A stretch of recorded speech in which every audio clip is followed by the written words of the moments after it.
Ser podcast.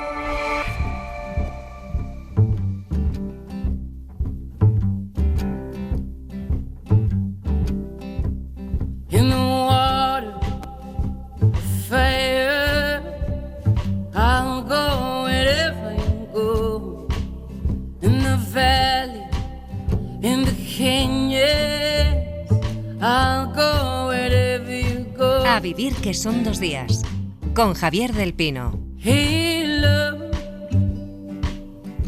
I'm ready now. Can't you see this riot inside of my veins? Hey love, I'm overcome by desire. How must I wait?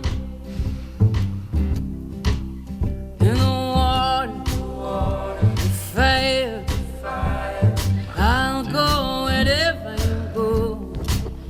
In the valley, in the canyon, I'll go wherever you go.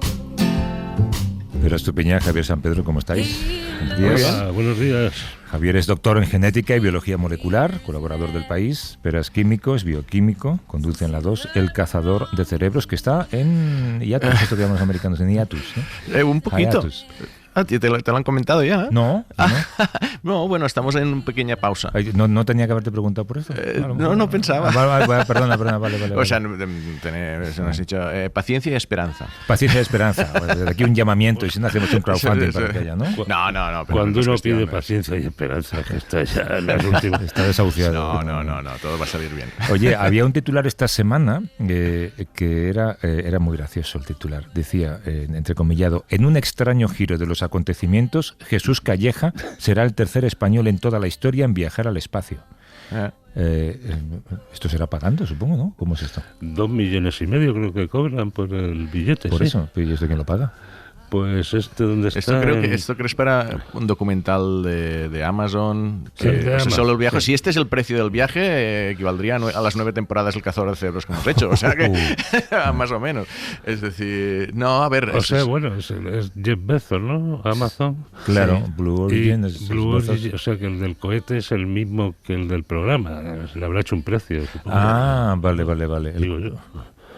Pues igual deberíamos hacer algo de investigación sobre esto. Lo teníamos que haber preparado mejor. Sí, bueno, es un viaje de estos suborbitales a 100 kilómetros. 15 minutos creo que dura el viaje. Sí, ¿no? ya es con el New Shepard, que es ese vehículo especial para turismo espacial. No es la otra nave que está intentando ir a la Luna y tal.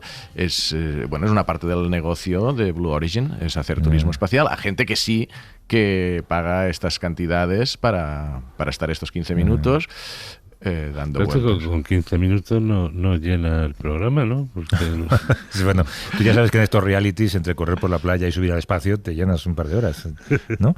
Que había una noticia esta semana que costaba mucho entender, ha salido en periódicos de todo el mundo. Un telescopio submarino ha detectado en el fondo del Mediterráneo el neutrino con más energía observado jamás. ¿Por qué estaba ahí ese neutrino? ¿Qué es un neutrino? ¿Cómo han llegado hasta el neutrino? El nombre lo dice, ¿no? Es neutro, o sea que no tiene carga eléctrica, con lo cual no interactúa con los campos eléctricos ni con partículas cargadas, y además es pequeñito. Es el diminutivo italiano, porque el nombre se lo puso Enrico Fermi, el físico italoamericano.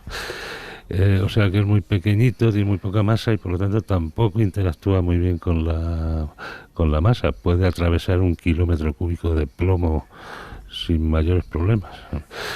Y entonces son unas partículas fantasmagóricas muy difíciles de detectar, pero a cambio de eso te dan información sobre el núcleo de las estrellas. Mientras que otras partículas no pueden salir de ahí, esta sí, porque como interactúa muy poco con la materia, pues puedes salir de ahí y darte información sobre ellas, o incluso sobre galaxias lejanas. Puedes estar viajando durante... Pero ¿cómo lo encuentras en el fondo del mar? Justo por eso, o sea, la interacción que tienen con la materia es prácticamente nula, y uno de cada muchísimos puede interaccionar con algún detector que tengas. Lo que pasa es que estos detectores tienen que estar en sitios donde no haya este ruido, es decir, no haya otras partículas que interaccionen con ellos. Por eso los ponen o en el fondo del mar, o hay uno bajo el Pirineo, en la Antártida hay uno, los japoneses tienen un detector en una piscina subterránea. Entonces allí no hay otras partículas, porque sí que interaccionan con las montañas del Pirineo o con el agua del mar, y no llegan a ese detector. Entonces los neutrinos sí, y uno de cada todos los neutrinos que llega puede interaccionar. Entonces, ¿qué pasa? Es la segunda partícula, después de los fotones, más presente del universo, y se sabe muy poco porque, claro, así una interacción no se puede medir, no se puede estudiar, y piensan que puede haber muchos secretos de la física detrás de conocer cómo funcionan estos neutrinos. Entonces, por eso merece la pena investigarlos, y el descubrimiento de esta semana, que no es de esta semana, es de hace 2 años y medio, lo que pasa que lo han anunciado esta semana. Yo siempre que pasa esto pienso, estos científicos, cómo se callan estas cosas. He descubierto el neutrino más... y a nadie se le escapa, ¿no? Tienes que más energético. Porque si anuncias que has Claro. descubierto el neutrino más energético de la historia y metes la pata, haces un ridículo espantoso, no te renuevan las subvenciones, en fin, tienes que tener mucho cuidado con estas Sí. cosas. Hay que asegurarse de que no es una noticia falsa, ¿no? Y bueno, que no se sabe de dónde ha venido esto. En realidad estaban montando el detector. O sea, Y apareció. Sí. Sí, Pero- tienen pero- como un 10% del detector hecho. Bueno, ha sido un golazo en Sí, O sea, es una casualidad. Pero claro que no saben de dónde viene, pues, si viene de una galaxia, del núcleo de una galaxia lejana. Tiene que ser de lejano, porque neutrinos se generan en casi todo. Así, aquí en la Tierra también hay procesos químicos que generan neutrinos. Que son neutrinos La más radiactividad, pequeños. en cualquier desintegración radiactiva se generan un neutrino o un Y antineutrino. perdona la pregunta de nuevo de un ignorante, pero ese neutrino ahora, ¿dónde está? ¿En una probeta? ¿Está en No, se destruyó, al detectarlo lo destruimos, ¿no? Ah, sí. Porque lo que detectas es los efectos de su choque con una molécula de agua. De hecho, lo que se detectó es un muón. Es decir, cuando interacciona Sí, suelta los un muón. productos del choque. Claro. ¿no? O sea que el neutrino pasó a mejor vida, pero los rastros que dejó, que sí se detectan en estas cámaras que se usan también en los aceleradores de partículas y tal, pues indica que su energía era brutal.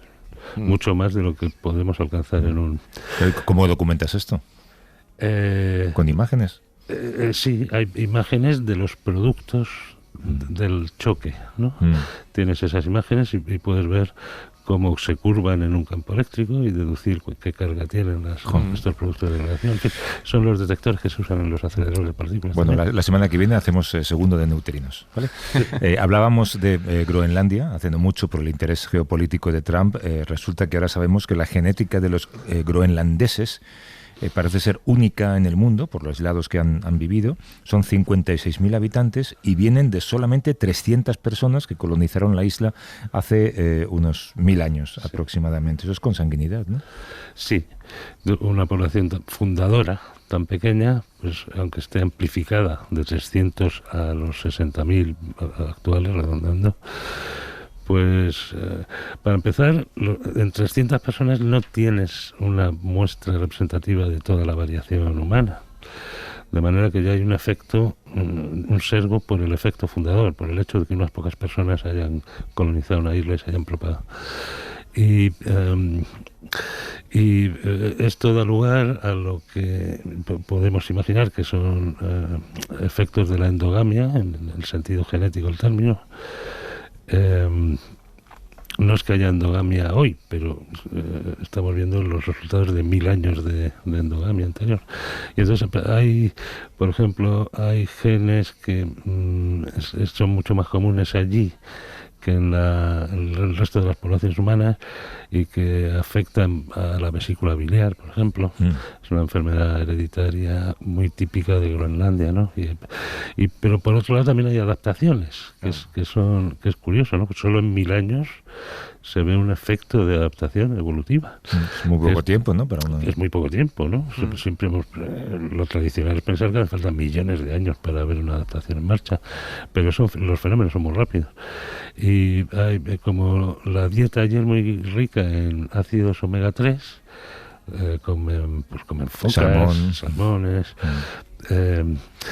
Tienen una variante genética que facilita el metabolismo del omega 3 y que es obviamente una adaptación local. No es que esa variante no exista en el resto de las poblaciones humanas. Esta gente venía de Siberia, cruzaron Bering, recorrieron el norte de América del Norte por el Círculo Polar Ártico hasta llegar a Groenlandia, a la isla. Y esas variaciones existen en Siberia, en Asia y en otras poblaciones, pero allí se han seleccionado a favor, de manera que pues porque tienen ventajas, ¿no? La gente está más saludable cuando tienes esa variante génica que si no la tienes, entonces se ha propagado mucho.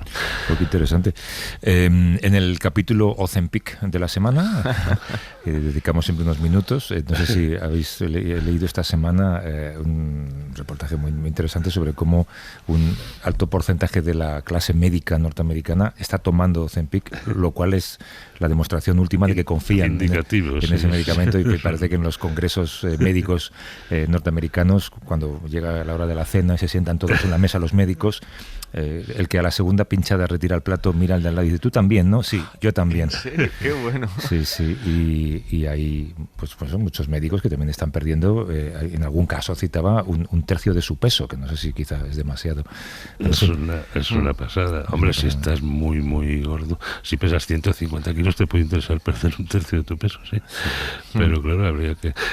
Un problema que tiene Ozempic es que parte de esa pérdida de peso es músculo.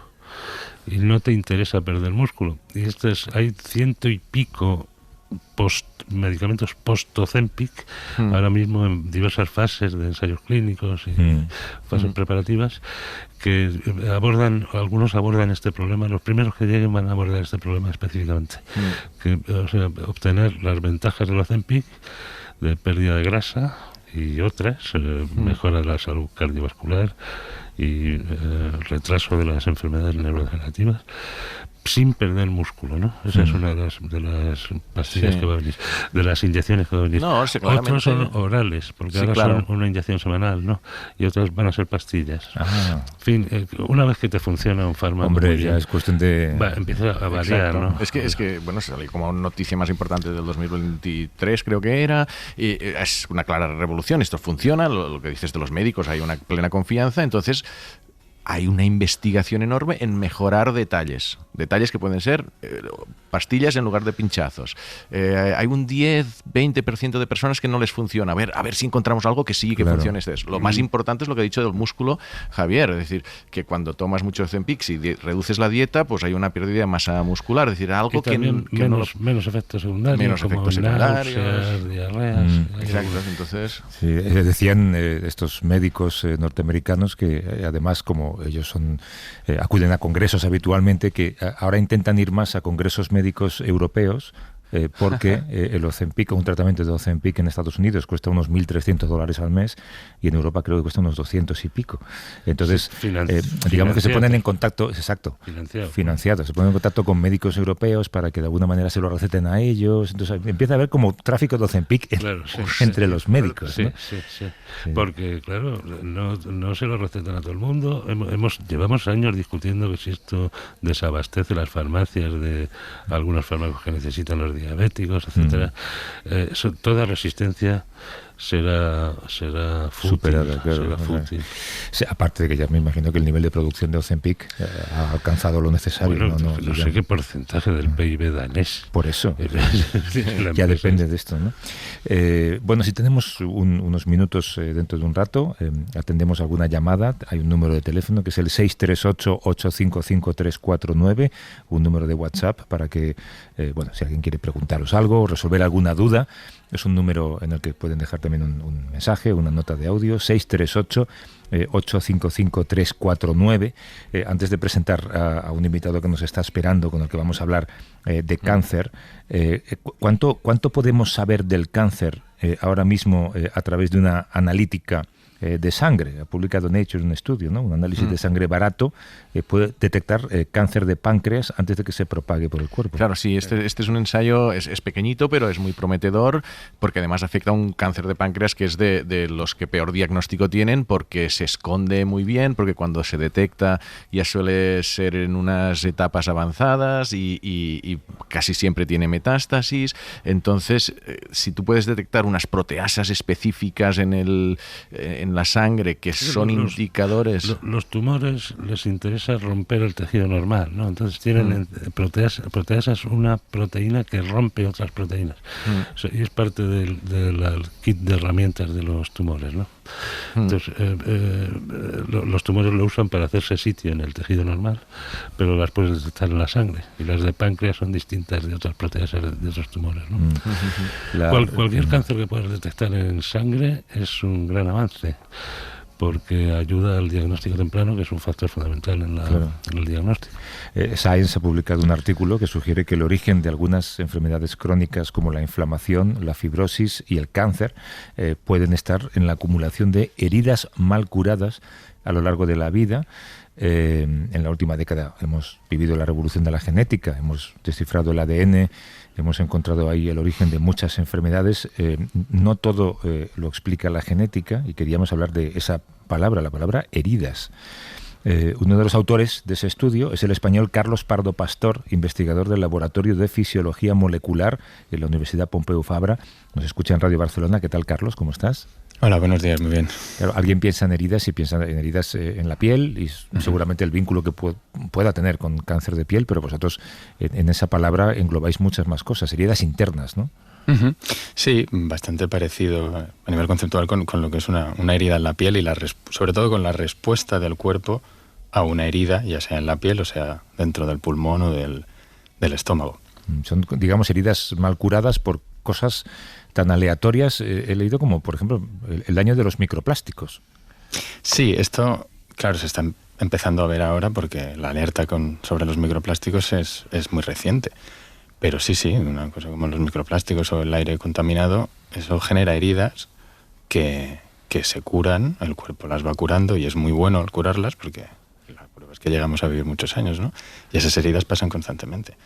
Pero ninguna curación es perfecta, y todo deja un poco de desperfecto en cada tejido, y esos desperfectos, junto a mutaciones, pues son lo que creemos nosotros que hay que ver que son promotores de estas enfermedades. Pero ¿qué puede salir mal en ese proceso de curación de una herida para que con el tiempo acabe siendo un cáncer?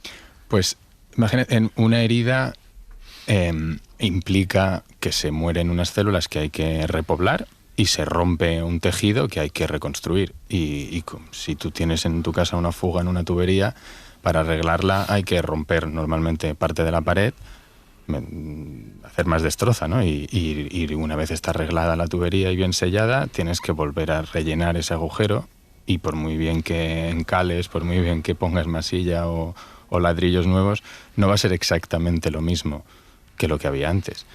Y cuando eso pasa durante 50, 60 años, y por mala pata o por exposición también a otros agentes externos como el humo del tabaco, tienes una mutación, la combinación, digamos, de esos desperfectos y la mutación es lo que parece ser que dispara una enfermedad, y necesitas esa combinación, porque ninguna de las dos cosas per se dispara. Oye, las fibrosis, como fibrosis pulmonar o la cirrosis, que es una forma de fibrosis, ¿no? Sí. Son malas cicatrizaciones también, ¿no? Desde luego. ¿Tiene relación con las heridas de las que habláis? Sí, uno de los coautores del artículo es Gisli Jenkins, que es un experto mundial en fibrosis pulmonar, y digamos que al hablar con él, lo que disparó decir, oye, vamos a ponernos a escribir algo juntos todos, es que ellos tienen pacientes que tienen fibrosis, y la fibrosis pulmonar hoy en día tiene muy mal pronóstico, sí. Pero pese a que esta gente acaba muriendo, sí, cuando son diagnosticados se van de Londres, donde hay mucha contaminación, y se van a vivir a un sitio donde no hay contaminación, viven menos mal y duran un poco más que los enfermos que siguen viviendo en un entorno contaminado, con lo cual, aunque tú tengas la enfermedad, el hecho de seguir expuesto acelera la enfermedad, y creemos que parte de eso es que se continúa hiriendo el tejido y se sigue disparando una respuesta de curación de heridas, y eso sigue exacerbando la enfermedad. Bueno, aquí algunas veces hemos hablado de los procesos inflamatorios, como que antes no se les daba tantísima importancia. Por lo que dices, puede esta inflamación crónica puede estar detrás de estos mecanismos, ¿no? Que la contaminación pues haga que el entorno de la célula dañada pues le haga prosperar peor, ¿no? Sí, desde luego. Y la inflamación es un paso de la curación de heridas. Si la inflamación se ve solo como inflamación, como una respuesta del cuerpo, por ejemplo, a una infección, estamos perdiéndonos una parte de la foto, porque la inflamación, una de las cosas que la dispara es el daño en el tejido. Y si tú no tienes daño en el tejido, la respuesta inflamatoria es distinta. Has hablado de un agente externo que puede acelerar ese proceso, que es la contaminación, ¿no? Y ponías el caso de Londres. ¿Qué otros agentes hay? La alimentación, por ejemplo, supongo. Sí, la alimentación cada vez se está viendo más por ejemplo, hay una clara relación entre obesidad y en la obesidad hay un estado inflamatorio en todo el cuerpo que altera los mecanismos de reparación de heridas, por ejemplo, pues hace que funcionen distinto y que promuevan el crecimiento de tumores o de otras enfermedades. Yo soy más experto en cáncer, pero Gisli es de fibrosis, o Jodie, mi antigua jefa en Londres, ella es experta en asma también, y todo va por ahí. Entonces, agentes externos como la alimentación, como las propias infecciones de virus, claro. El virus del papiloma humano se relacionaba con después un cáncer de cuello uterino. Sí. El virus puede causar mutaciones y la respuesta al virus puede conllevar mutaciones, pero aparte de las mutaciones está el hecho de que aquello dispara una respuesta inmunitaria. Y con la vacuna contra el virus del papiloma se ha conseguido que caiga la incidencia de cáncer porque la gente ya no se infecta. Y al no infectarte, ¿no? Una medida de prevención de prevención de la infección, previene la enfermedad. Y también se me ocurre la Helicobacter, esta bacteria del estómago. Exacto. Es un factor de úlcera de estómago y de duodeno, y de cáncer de duodeno. De los cánceres, sí, desde luego. Claro. Y el hecho de poder diagnosticar bien la infección de Helicobacter y dar antibióticos, matar la bacteria. Premio Nobel. Y merecidísimo. No siempre es el caso, ¿no? Pero este es de esos, es decir, chapó. Claro, tú te dedicas a estudiar el comportamiento de las células y ahora mismo investigas, por explicarlo de alguna manera, por qué una célula decide girar a la izquierda o a la derecha. Sí. ¿Y por qué? Porque se pasa al lado oscuro, nunca mejor dicho. Bueno, antes Javier ha hablado de las proteasas y de romper tejido, ¿no? Y de hacerse sitio. Yo estudio la migración de las células en ese contexto, en cómo una célula cancerosa pero escapa del tumor primario durante la metástasis, ¿no? Y acaba en otro órgano y invade ese órgano y la metástasis no es que sea una causa en sí, pero es una complicación muy seria del cáncer. Y para eso las células tienen que moverse y se orientan por señales químicas, atractivas o repulsivas, pero también por señales mecánicas. Un sitio estrecho, la célula tiende a evitarlo y tiende a irse a un sitio más ancho donde pueda moverse más fácilmente. Y yo lo que estudio es cómo la célula siente que este túnel es más estrecho que este otro, especialmente qué canales iónicos, que es mecanosensibles, cuyo descubrimiento fue premiado con el Nobel hace 2 o 3 años, creo, en el 21, creo, ¿no? Arden Patapoutian y David Julius. Arden Patapoutian descubrió unos canales que tú le pegas a la célula y la proteína esta se activa y nosotros vemos una corriente eléctrica.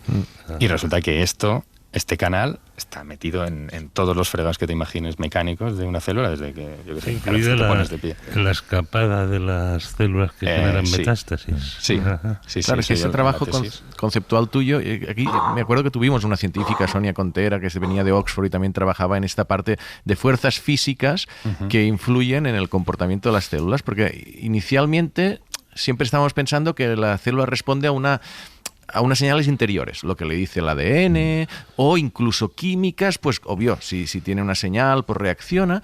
Y esta parte mecánica de decir, es que me están presionando por un lado, o sea, es como que responde más de lo que la ciencia estaba investigando al entorno, y esto tiene muchas consecuencias, ¿no? Sí. Esto, en los últimos 15 años ha habido una explosión en estos estudios, tanto yo diría que empezó tanto con este canal, que se llama Piezo 1 y 2 en 2 canales, como Piezo porque en griego es presión, ¿no? Porque responde a la presión. Sí. Y responde a la presión. Y otro es una proteína que controla la expresión genética de genes o la represión de otros, y se activa mecánicamente. Y nosotros, de hecho, lo que descubrimos es que el canal regula a esta otra proteína que todo el mundo se estaba centrando en la proteína del núcleo. Decíamos, oye, que sin el canal esto no funciona. Tú te has hablado de los túneles por los que viaja más fácilmente esa célula cancerígena. ¿Y cuáles son esos túneles? ¿Cuáles son las autopistas, digamos? Pues desde el colágeno que hay entre las células, fibras de colágeno, son como unos hilos que están uno al lado del otro, y los surcos que quedan entre esos hilos, eso es un canal por el que las células se meten por allí y van en fila, las ves migrar en fila, y luego se meten en un vaso sanguíneo y sobreviven flotando en la sangre, y luego llegan a un vaso más chiquitito, por ejemplo en el cerebro, en la microvasculatura cerebral, que son los vasos sanguíneos, y ahí atacan, son, ¿no? muy finitos, se quedan estancadas ahí y acaban saliendo e invadiendo el cerebro, que es un tejido que te tienes que imaginar que es una red súper densa, que los agujeros son muy pequeñitos y las células se meten por ahí.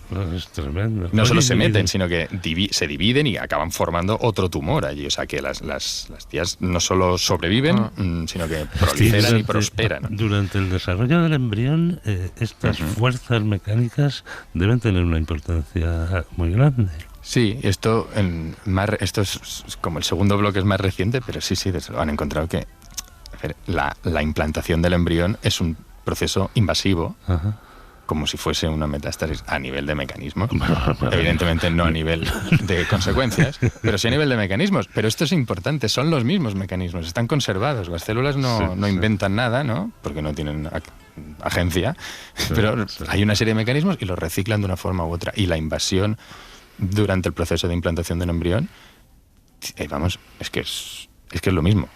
Lo defines mecanísticamente, bloqueas una cosa y te cargas las dos.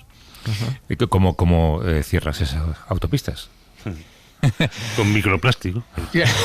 a lo mejor nos acaban salvando con eso. No, lo dudo. No, pero no es tanto cerrar la autopista como cargarte el motor de la célula. O el volante, depende de a qué vayas, a por qué vayas. Si tú la consigues que no se mueva, te da igual que haya carretera, ¿no? Se queda parada e incluso la puedes llegar a matar. Porque los mismos mecanismos que utilizan para ver si el túnel es grande o pequeño, los necesitan para sobrevivir. Porque si están en un entorno muy blando, por ejemplo, acostumbran a morirse, mientras que están en un entorno más rígido, que serían disparar los mismos mecanismos que en un túnel muy estrecho, porque todo es señal mecánica, al final, ahí proliferan. Pero por ejemplo, ¿podrías inactivar uno de esos canales Piezo de los que hablabas? A ver... con algún fármaco. En un mundo ideal uno querría hacer eso, y hay una toxina de un veneno de tarántula que se carga, inhibe la función del canal. Lo que pasa es que este canal juega un papel esencial, como suele pasar en estos casos, en procesos que no quieres cargarte, ya sea el control de la presión sanguínea, el control la comunicación entre neuronas, efectivamente, el llenado de la vejiga, cosas, es que, controla incluso el reflejo peneano del ratón cuando va a tener una relación sexual con otro ratón. Esto le va a interesar a Pera especialmente. No, me interesaba esta parte terapéutica, porque es algo que ha explotado en los últimos 15 años, y tú imagino que haces ciencia básica y ves cómo funcionan, pero ¿estás cerca, tú o tus compañeros, de grupos más clínicos donde dicen, a ver, todo este conocimiento, empecemos a pensar cómo lo podemos aprovechar? Empieza a haber posibles terapias que utilizan esta parte física para detener una metástasis, por ejemplo, o algo así. Empieza a haber, sí, mucho de ello. A veces no tanto, no cosas muy sofisticadas, pero sí intentar ordenar o introducir las propiedades mecánicas de los tumores o la fibrosis que se detecte en el tumor o la rigidez en los criterios de clasificación del tumor, ¿no? Del grado de cómo de avanzado está y si hay que operar ya o hay que primero dar un tratamiento de quimio. Y solo con eso ya se consigue clasificar mucho mejor el tumor y tratar de forma mucho más efectiva a veces menos dañina al paciente. Y eso ya es mucho. Y luego sí que hay muchos intentos a lo mejor no te puedes llegar a cargar la proteína en sí, pero es que no hace falta ir a por piezo, ¿no? Con que te cargues otros mecanismos que están por debajo de piezo, que se activan después, digamos. Con que puedas manipular esos, ya puedes conseguir cosas. Claro. Y a veces hay implantes. No des ideas. No, al contrario, Carlos, tienes que seguir investigando y date prisa, por favor. Carlos Pardo Pastor, que es investigador del Laboratorio de Fisiología Molecular en la Pompeu Fabra, es uno de los coautores de ese artículo del que hablábamos en la revista Science sobre las enfermedades crónicas y su relación con el cáncer, la inflamación, la fibrosis, las heridas mal cerradas. Gracias, Carlos, un abrazo. Gracias a vosotros, hasta luego. Chao. Y a vosotros, como siempre, mal por mi parte porque había alguna llamada, pero la semana que viene hacemos una edición especial y anunciamos el regreso del cazador. Hasta luego, Pera, Javier. Hasta luego.